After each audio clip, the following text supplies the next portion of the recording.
La destrucción del Amazonas alcanza un nuevo récord. Andrés Oppenheimer. Qué gusto, querido Andrés.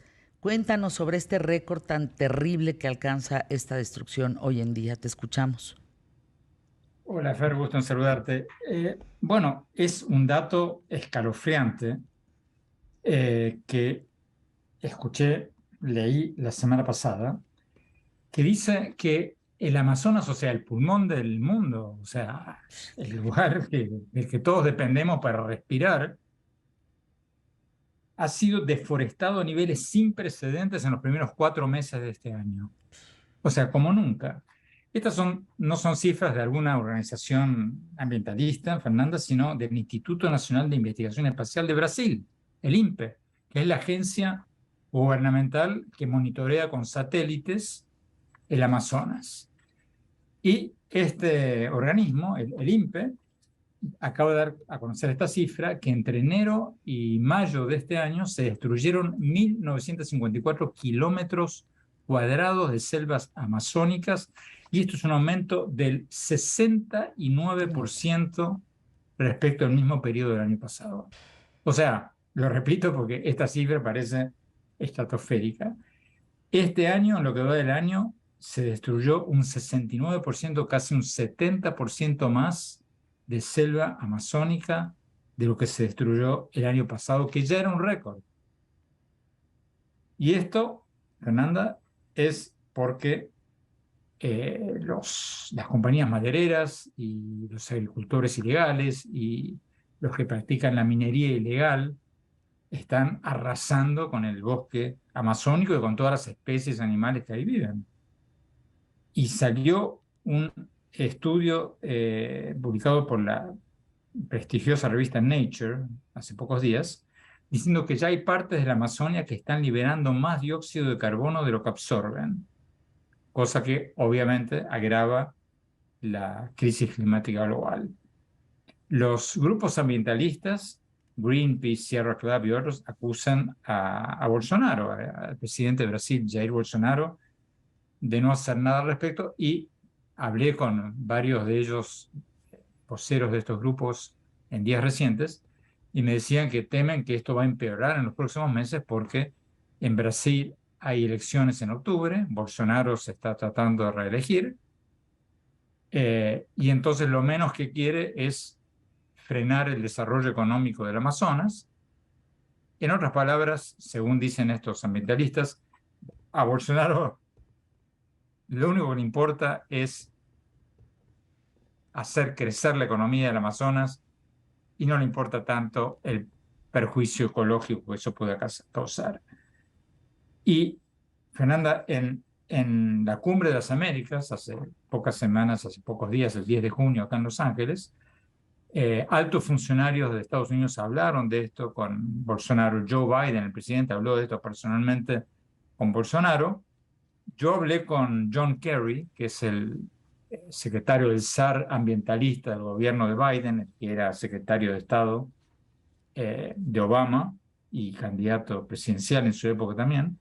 Kerry me dijo que él habló con los ministros de Brasil del Medio Ambiente y de Justicia, y que ellos le confirmaron que efectivamente estos datos son ciertos, que son preocupantes, pero bueno, la pregunta ahora, Fernanda, es si ahora que sabemos esta cifra espeluznante, si el mundo va a hacer algo al respecto o no.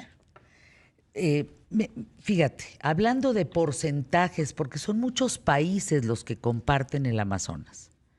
Estás hablando que Brasil debe tener casi un 65%, mientras Colombia tendrá un 6%, 7%, Perú un 10%, Bolivia por ahí también un 7%. Entonces digamos que el responsable básicamente de esto sería Brasil, ¿es correcto? Sí, sí, sería Brasil. Ahora se agrega un nuevo dato, Fernanda, porque ayer, como tú sabes, ganó en Colombia Gustavo Petro, el candidato de izquierda, va a ser el primer presidente de izquierda de Colombia, y este tema, el Amazonas, es el centro de la campaña política de Petro. Él dice que hay que salvar al Amazonas, Fíjate. eh, y ahí hablando de todo esto, Fernanda, yo creo que va a haber, aunque hay muchas coincidencias con el presidente López Obrador, que como tú sabes lo ha apoyado públicamente a través de Twitter y en sus mañaneras, al nuevo presidente, al presidente electo de Colombia, pero ahí va a haber un punto de conflicto, porque Petro, uno de los ejes de su campaña presidencial, como te decía, es la lucha ambientalista y contra la exploración y explotación de petróleo, que obviamente defiende el presidente de México. Petro ha dicho, yo no sé si lo va a poder cumplir, pero ha dicho que una de las primeras acciones que va a tomar como presidente va a ser suspender la exploración de petróleo en Colombia y que va a tomar medidas para trasladar inmediatamente la producción energética de Colombia de energías fósiles a energías renovables como la energía eólica, la solar, etc. Así que ahí yo veo un punto de fricción en esta nueva alianza posible con México y con otros gobiernos de izquierda de América Latina. Pero va a ser un momento muy interesante, Fernanda, porque la gran pregunta ahora es si a raíz del triunfo de Petro vamos a ver ahora un bloque de países de izquierda o de centro izquierda conformado por México, Chile, Colombia, Argentina, Perú, y si gana Lula en las elecciones de octubre en Brasil, sería un bloque enorme. La pregunta es cuán sólido va a ser a raíz de estos temas que estamos comentando y cuán duradero va a ser.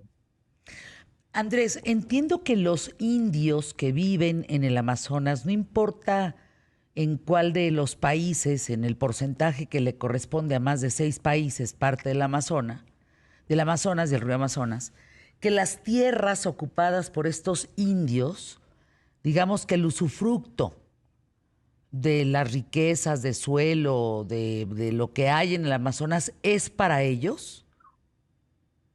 Bueno, hay países en que sí y países en que no, pero ahí, Fernanda, eso es la ley de la selva. Ahí no hay Estado, ahí no hay policía, ahí no hay ejército.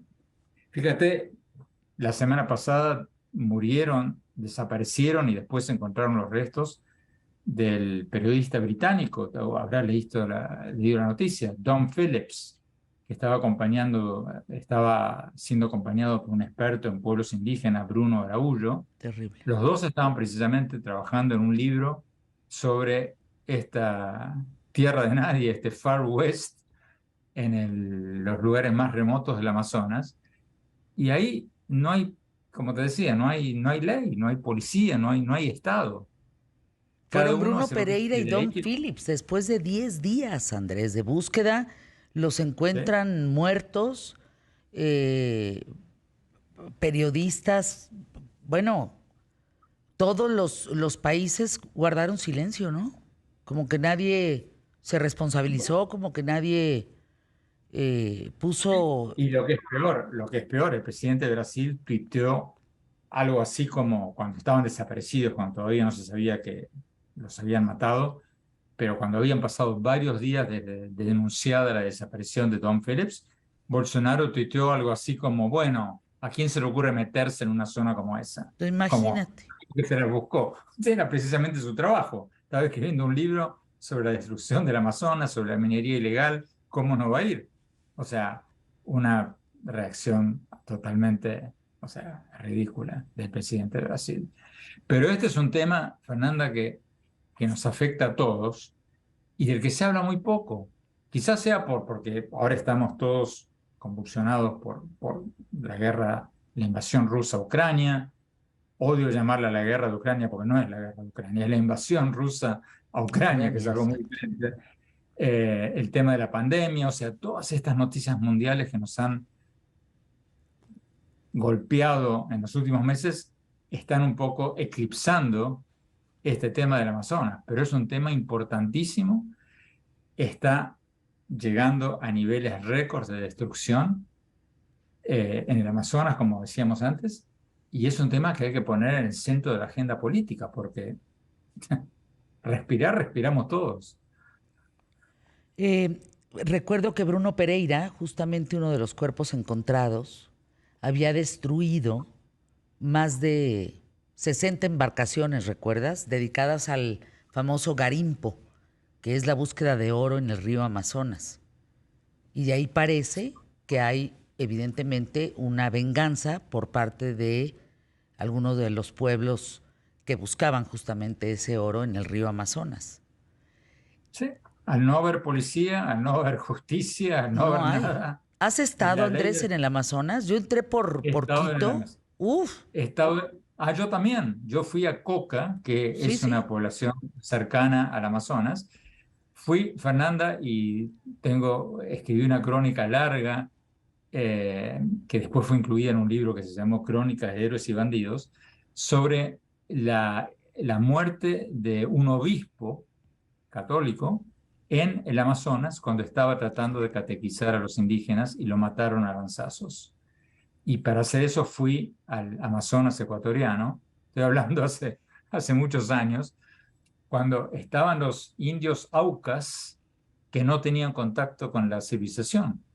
Estaban con arcos y flechas Sí, sí. y pude ver la lanza con la que mataron al obispo. Era una cosa impresionante, Fernanda, yo nunca había visto una cosa así. Cuando uno piensa en una lanza, uno piensa en algo de 2 metros. Era una lanza de como 3,5 metros o 4. Increíble. Lo cercaron cuando aterrizó en su helicóptero para llevarle cosas a los indígenas, comida y vestimenta, y lo mataron a lanzazos. Es Es una una zona zona de muy... nadie. Es una zona muy peligrosa. Muy, muy peligrosa. Es una zona de los indígenas. Pero Bien. Bruno Araújo era un hombre muy cercano a los indígenas. Yo también cuando fui al Ecuador, al Amazonas ecuatoriano en aquella época, fui acompañado de un indígena que era Sí, un claro. antropólogo. O sea, uno no va solo ahí, va acompañado por gente que supuestamente conoce el terreno Bien. y sabe dónde meterse. Bueno, esta vez obviamente no le funcionó. Te mando un abrazo, mi querido Andrés, siempre con mucho cariño.